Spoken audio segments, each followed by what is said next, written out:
Spence Jr. vs. Crawford fight analysis. Spence is slightly taller at about 5'10" and is naturally bigger, but Crawford's 74-inch reach is superior in length by 2 inches. Despite being 5'8", Crawford has a 6'2" reach. More on why that matters shortly. In my opinion, here are how I distribute some of the vital physical advantages. Power, Spence; speed, Crawford; inside fighting / pressuring, Spence; outside fighting / countering, Crawford; defense, Crawford; versatility, Crawford; body punching, Spence; explosion, Spence; footwork, Crawford; chin draw. For now, many of these aren't a blowout, by the way, but to simplify this breakdown, let's say these 2 things before quickly outlining our road here.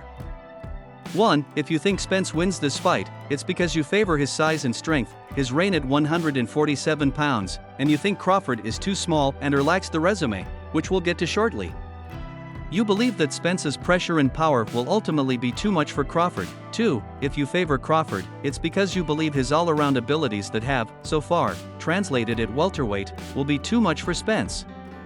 Crawford switches between orthodox and southpaw better than anyone in boxing and is a precision counter-puncher with a defensive advantage, and if you're backing him, you think his versatility, speed and footwork will be able to neutralize Spence's pressure for enough of 12 rounds. On their resumes, Spence and Crawford share mutual victories over former champions Shawn Porter and Kell Brook. Crawford defeated both more impressively, but Spence beat better versions of both, having faced them earlier. Spence initially beat Brook in the UK for his first welterweight title in May 2017. While that came 8 months after Brook jumped up 2 weight classes to fight middleweight kingpin Gennady Golovkin, losing via 5th-round TKO, he was still considered an elite welterweight. He left the loss to GGG with a fractured eye socket, and in his defense against Spence, he lost via 11th-round knockout and again fractured his eye socket. He was dropped in each of the bout's final 2 rounds. Crawford stopped Brook in round 4 of their encounter, but that came 3.5 years later. Spence beat Porter via split decision in September 2019 by 2 cards of 116-111, and won 115-112 for Porter.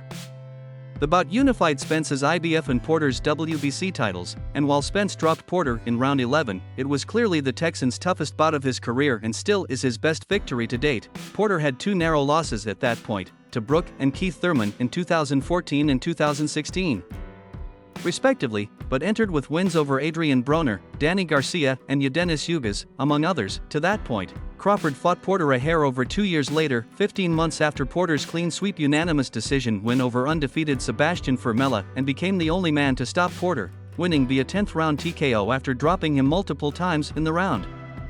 Crawford's performance was again more impressive, but against a slightly lesser version of what came at Spence. Spence's biggest wins to date?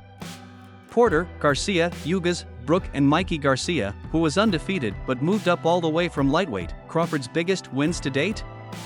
Porter, Julius Indongo, whom he knocked out in the 3rd round of their undisputed super lightweight title bout. Victor Postal, with whom he unified at lightweight, Yuriokis Gamboa, his first title defense at 135 pounds, and Brook.